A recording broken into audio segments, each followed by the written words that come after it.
Flow Collective, let me see your situation as of now, okay? So, this Tinus reading. So, kung kailan mo to makita, ito ay para sa'yo. Give me a last card. Okay. So, collective, as of now, you are in the spiritual path. Yung bagay na tingin mo ay dapat mong ginagawa. Okay? Katulad ko, alam ko na ito yung path ko, yung magbigay ng gabay sa mga tao. So, natutunan naman yung dapat mong matutunan. So, you are in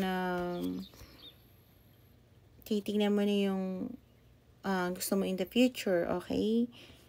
Maaari may nilalaban ka din sa ngayon about sa paperwork, court, okay? Legal matters about sa life mo. So, yep. Tingnan natin ang iba pang nangyayari sa life mo. Tarot Angels, ano pa ibang nangyayari sa life ng aking collective? Please give me 3 cards para makakonect tayo sa ating collective. Thank you so much sa pagtapping ng energy mo. At ng guides mo later. Okay, na-advance na. Baka makalimutan eh.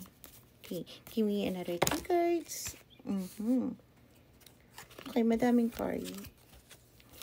Tarot Angels, please give me just 3 cards para sa aking collective. And 1 last card. Okay. And okay. So, kung hindi pa, Sagittarius nag-resonate, Libra and Aquarius. Kung hindi pa, may matatanggap ka na news, okay, or speed progress sa ginagawa mo.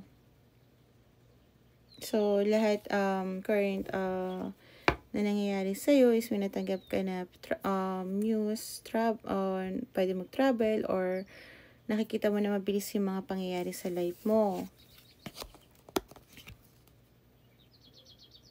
Yeah. Maaari may matanggap ka rin na talagang paulit-ulit ng news na pwede magpasaya sa'yo o mag-ignite ng pakiramdam mo.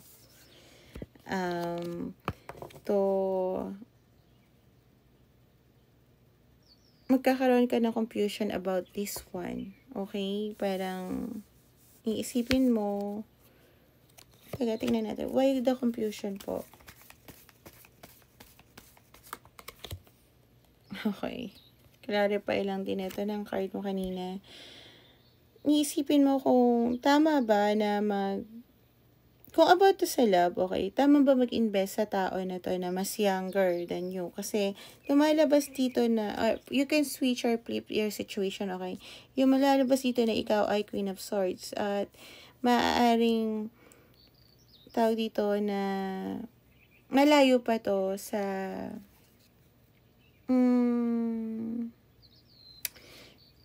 sa pagiging king. Sabihin na lang natin ganun, okay? So, although may magandang hangarin siya, maaaring ito rin yung tao na nagbigay sa'yo ng fame before. Nag-iisip ka kung tama ba mag-invest ka pa ba sa kanya. So, sasabihin mo naman yung totoo na nararamdaman mo.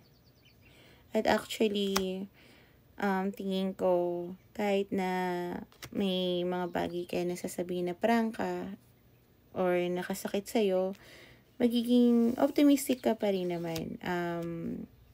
In a fun way, kumbaga. Sinaktan mo ako noon, yung parang ganyan. So, yeah.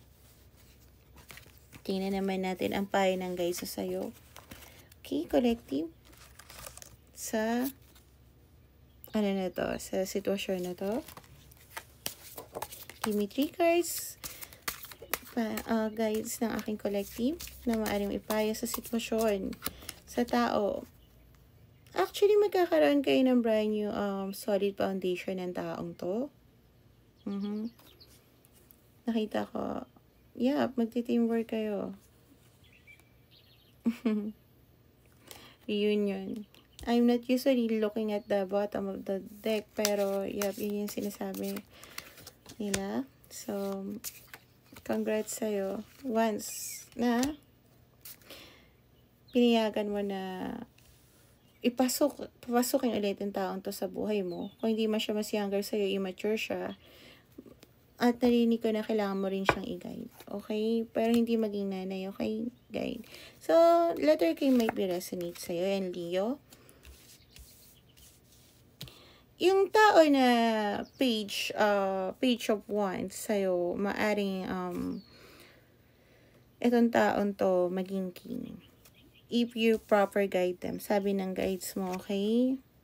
May success kayo na matatamasa pareho. And both of you know that is a higher soul contract which is yin and yang, that naggawa kayo ng changes sa life nyo during ng time na nagkakilala kayo at during din ng time na hindi kayo magkasama. You can still feel the energetically yung nararamdaman nyo sa isa't isa. So, alam mo na para sa'yo to. At alam ng guides mo na ito yung binibigay nila sa'yo. There will be success. Pero ingat ka pa rin. May mga tao pa rin magbe-betray sa'yo. Clarify betrayal. I-clarify natin betrayal. Sinasabi ng guides mo kung sino yung maaari mag-betray sa'yo. Okay. Yung taong to, nababalik sa buhay mo, maaaring siya din ang mag-betray sa'yo, okay? Dahil may bagay pa siya na hindi sinasabi na totoo. So, make sure na kung papasukan mo siya sa buhay, dapat clean slate kayo at may sasabihin ka sa kanya na totoo, okay? Kasi, tingin ko, Gemini might be resonate, may nililihim pa siya. Maaaring pumasok siya as a friend, okay? Hindi niya pa sinasabi yung nararamdaman niya, if ever.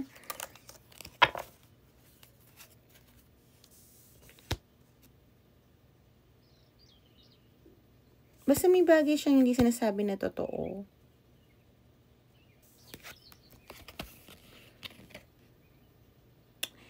At ingat ka nga doon kasi baka mamaya one put na naman to tapos one put in, one put out na naman to tapos ikukulong ka lang yan sa ilusyon o sitwasyon.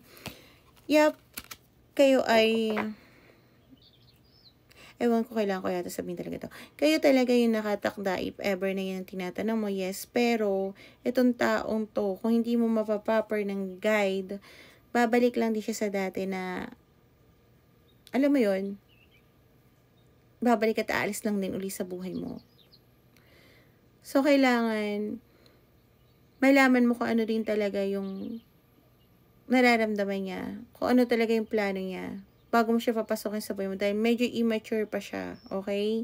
Yun ay kung gusto mo. Meron ka pa rin naman choice. Kung napapagod ka maging nanay sa taong to, pwede mo pa rin naman siyang pakawalan, okay? Kasi hindi mo naman dapat maging parent sa isang relasyon. Either gender aside, okay?